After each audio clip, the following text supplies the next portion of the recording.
Mangwana ni mwalelepo vukenjani. Klikwas vanave Africa. Welcome to Africa Good Morning, the news and current affairs show bringing you everything you need to know happening on the African continent and beyond. Speaking of beyond, this is the first top story that we'll be looking at.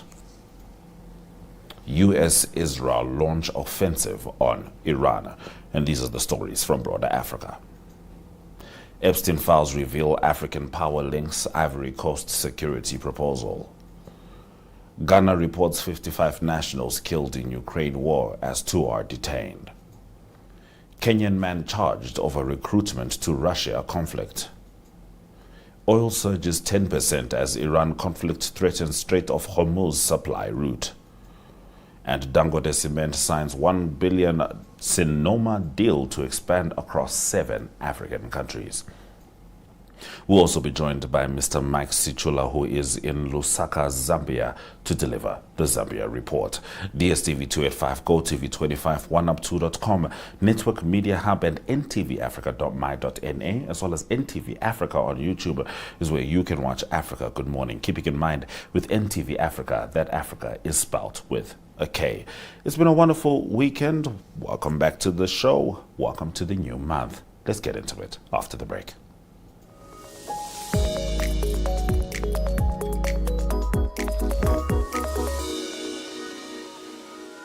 In a world where politicians promise the moon and deliver potholes, where democracy sometimes arrives in camouflage and ballots often look like formalities, one show dares to laugh with Africa, at Africa, and sometimes for Africa.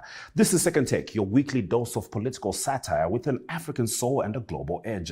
From coups disguised as press briefings to ministers moonwalking past accountability, we serve the real news with sharper writing. Each week we bring you the TikTok of the week, because sometimes the revolution is vertical, and the heartwarming moment of the week to remind us that not everything is burning. We also sit down with the bold, the brilliant, and the brave, voices that question power, stir thought, and spark laughter. Because when the headlines are wild, the leaders are louder, and the truth is lost in translation, we all need a second take.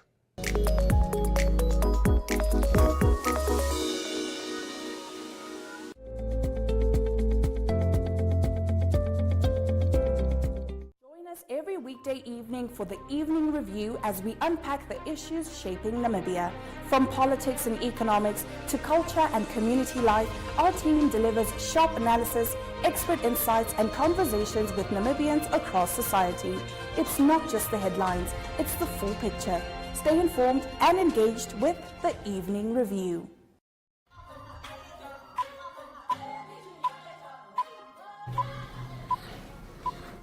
As we get into our top stories, we'd love to congratulate Namibia's brave gladiators for winning the Women's COSAFA Championship, defeating South Africa in the final. We'll talk a bit more about that with Mike Sichula, as he also gives us the update with regards to the Copper Queens. But we start global, and a war is at hand.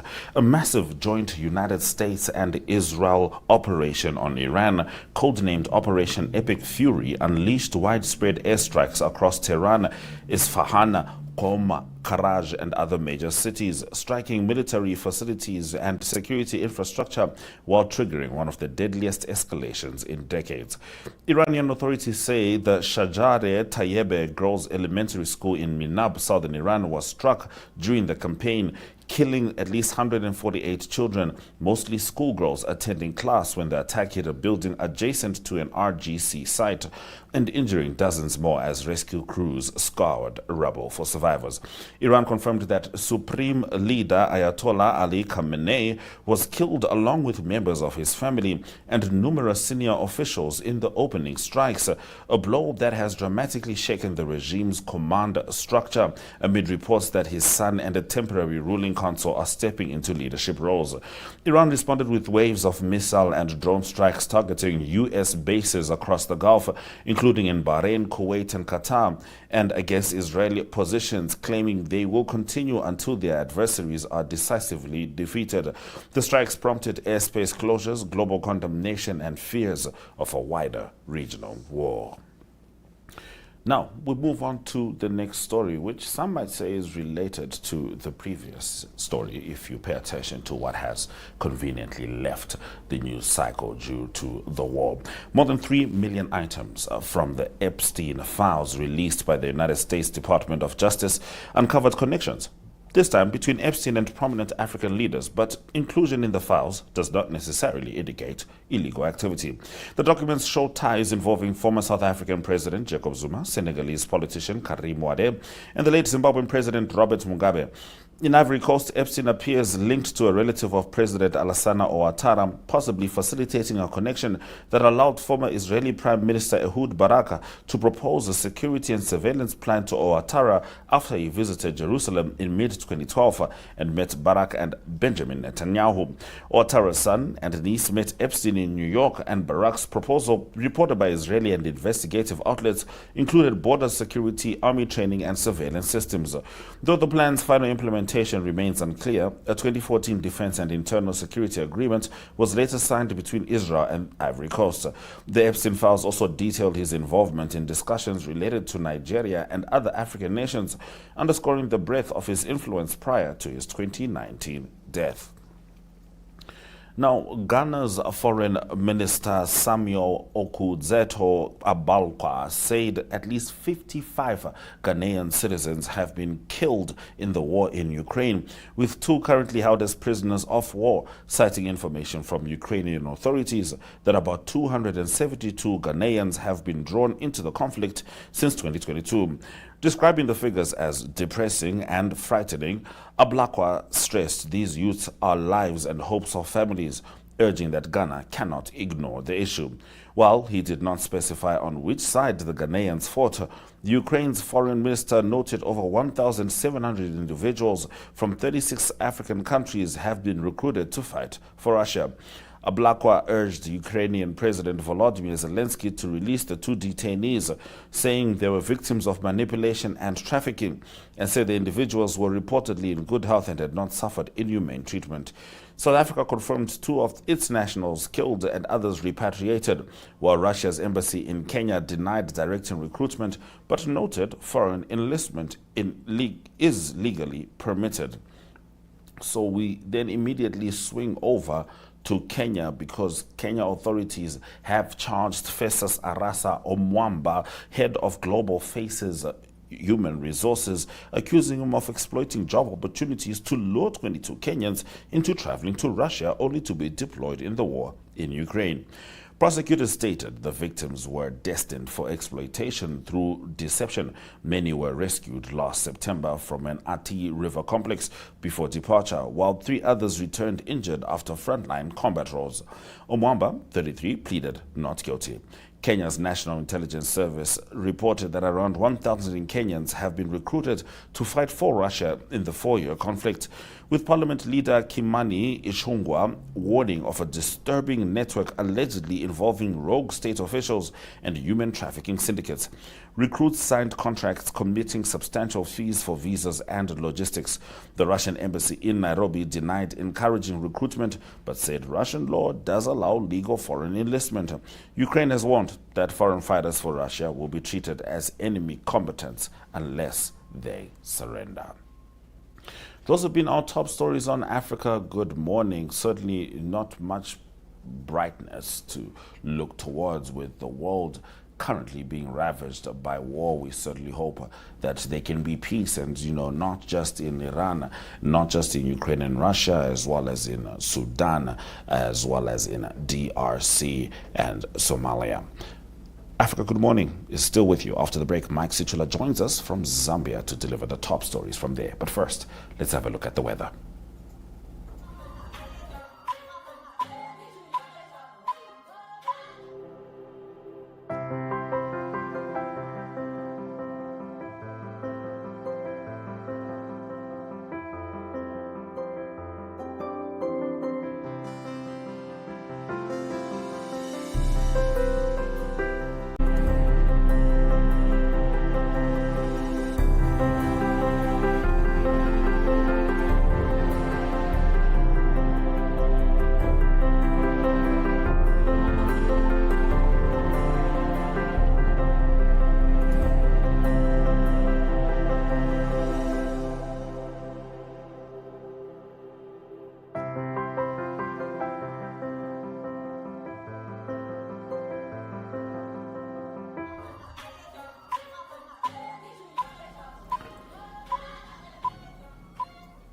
We will now be joined by Mr. Mike Sichula as he delivers the news from Zambia. Mike Urubanji. Africa, good morning to our viewers and happy new month to our dear viewers and yourself. Happy new month, indeed, and Tiribuino. Now, someone we know is not Buido is President Hakainde Hichilema, because he woke up like the rest of us to an image of him in a coffin in spite of being alive. Yeah, quite a very sad state of there. And the president, when he was at State House last week during his official duties, swearing in some officials that have gone to Nigeria, Zambia High Commissioner to Nigeria, he did indicate that he was disappointed that people are using social media in negative practice, and one of which is what you have just said, that there was an AI-generated picture showing President Hakainde Hichilema in a casket and the vice president paying his last rites. So when the president spoke to this, he called for security features that can be developed by institutions such as the ZICTA, which regulates telecom companies, to say if someone generates an image or a video that is fake, before this can be posted online, why can't there be a system to automatically detect that this is a fake image, this is a fake video, such that it must be blocked from being posted online? And away from that image of President Hichilema in a casket, there was also another letter that portrayed President Hakainde Hichilema as resigned as the head of state in Zambia, something that was also a fake generation of a letter on an official headed state out image, as our viewers can see. So the police and other security agencies have arrested one person who they suspect is behind the generation of such a letter and posting it on a social media page, which is so popular, and it is aligned to the opposition. And many members of the public and other concerned civil society organizations have condemned the bad culture that Zambians are using social media instead of for the good, but now they are using it for propaganda against the highest office of Zambia. Yeah. Vice President, you didn't see me in a coffin and you came to pay homage. I was in a coffin. so I said, but how does somebody circulate anything like that? What's the pleasure there? Where is it? So I think find a way, the media, because we've given you self-regulation, find a way to say when things like that come out, you quickly put a system technically that says fake, isn't it? But in Parliament, I promise people of Zambia, we may be working slowly, but we're coming. And this week actually, something was effected, and more will be done. I said we may. All right, Mike, we move on to your next story. Let's talk about the Ngwerere River tragedy, because a second wife has been arrested for allegedly killing two of her stepchildren. So the second wife was married in January last year, and when she came into this marriage, she didn't have children. So what we can see there is the first wife. The first wife had two children, 2 years and 6 years old. Now, the second wife, when she came into the marriage, she didn't have a child, and they used to have these confrontations between the three, as husband and two wives. So on this last week, on the material date, the first wife was outside doing her household chores, Then she heard the children cry, but because the children know the second wife, she thought it was one of those things when children can cry.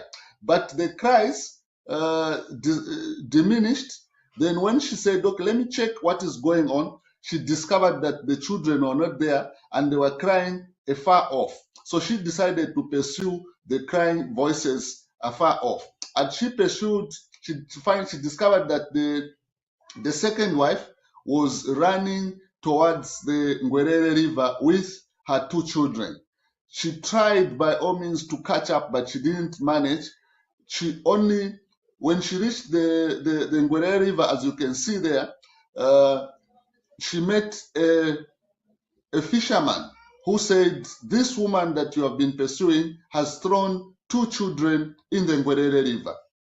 So all this, according to police and neighbors, has been linked to jealousy of the second wife, that she didn't have children, whereas the first wife had children, and she acted out of jealousy to commit that criminal offense.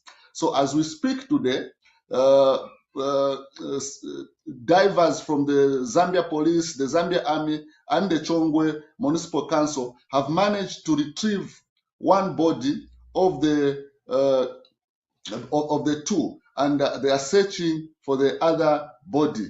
And because of the nature that this river is flowing, they have extended their search operation to ensure that the second body can be retrieved so that burial can take place at the same time. So this is one of the saddest stories that we have come across in Zambia, and it is a developing story.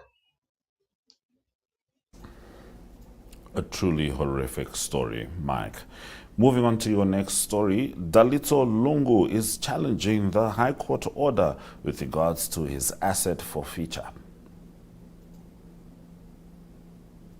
Yes, he has finally, because when the matter was decided by the Economic and Financial Crimes Court, there was an indication through his lawyer that they were going to challenge this verdict. However, a week passed without any news coming out. But last week, Dalitso Lungu, through his lawyer, did finally make an appeal to the court, stating that the area judgment was defective because they did not take into account one of his supporting arguments, that the properties that are in his possessions were actually gifted to him by his late father, who was never given an opportunity to support his claims that, yes, I gifted my son the following properties. So this is one of his major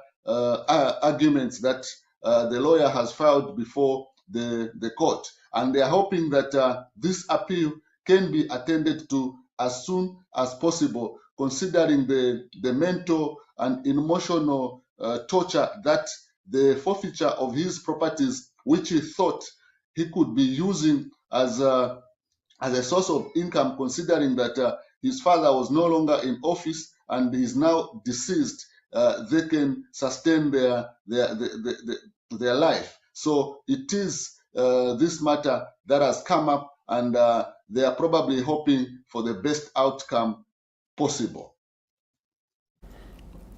All right, Mike, before you talk about the Copper Queens at COSAFA, let's first talk about the champions. Namibia managing to win the final of the Women's COSAFA Cup 2-1, beating South Africa with goals from Muhinacho Hanavi, who scored in the 54th minute, as well as Memory Ngonda, who scored in the 95th minute. So those are your Hollywood bets. COSAFA Women's champions, Namibia, getting it done. Now, what happened with the Copper Queens, Mike? I want to congratulate Namibia for its historical victory over South Africa. South Africa, when they went into this championship, they were hoping that they were going to pick up their number 8 COSAFA title, but it was never going to be the case when they met Namibia, who have managed to pick up their first COSAFA women's title. Congratulations to Namibia, congratulations to the technical team, and congratulations to every citizen of Namibia for this victory. Now, getting back to the Copper Queens. The Copper Queens were using this championship as a preparatory preparations for the upcoming WAFCON, which is again in jeopardy. We don't know whether it will take place or it will not take place. So they were using this tournament to prepare. However, Coach Nora did not travel with the team. The team traveled with assistant coach Charles Halubono.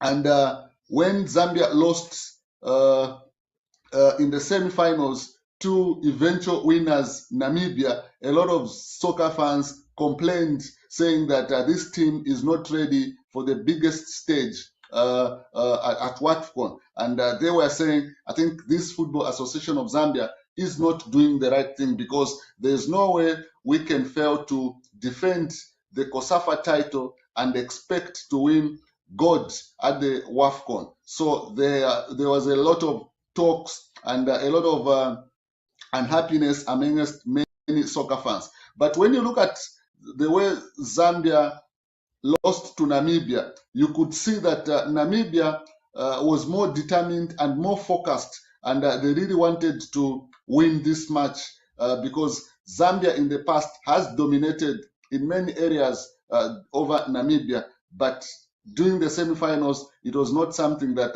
was going to be easy, and Zambia just failed to get a positive result. And Coach Halubono attributed the loss to great technique by the Namibians, such that which Zambia failed to penetrate and pick a positive result. However, yesterday Zambia managed to win a bronze medal after beating again neighbors Zimbabwe in order to by 2-1 to pick up a bronze medal, which many Zambians do not think is good enough for the Copper Queens. Congratulations once again to Namibia for the victory. Congratulations to the brave gladiators indeed. And if we know one thing about the Copper Queens, they always get right back up. Thank you very much, Mike, for delivering the Zambia report. Thank you very much. And I know we didn't want to talk about Manchester because we really wanted to talk about the Namibia victory, which is so sweet for Namibians. So I'll leave it there. Thank you very much. Africa, good morning. Africa, good morning indeed. Tomorrow we're going to get in depth in our economic news, talking about how the war in Iran is going to be affecting oil prices, particularly with the closure of the Strait of Hormuz, amongst other stories, including updates from Zimbabwe. DSTV285 GOTV 285 Network Media Hub, and NTVAFRIKA.MY.NA is where you can find the show every single weekday from 7 a.m. But keep in mind, when you go to NTVAFRIKA.MY.NA, you can find all episodes waiting for you as you need them. My name is Ngwerere. This has been Africa Good Morning. Swera Jakanaka.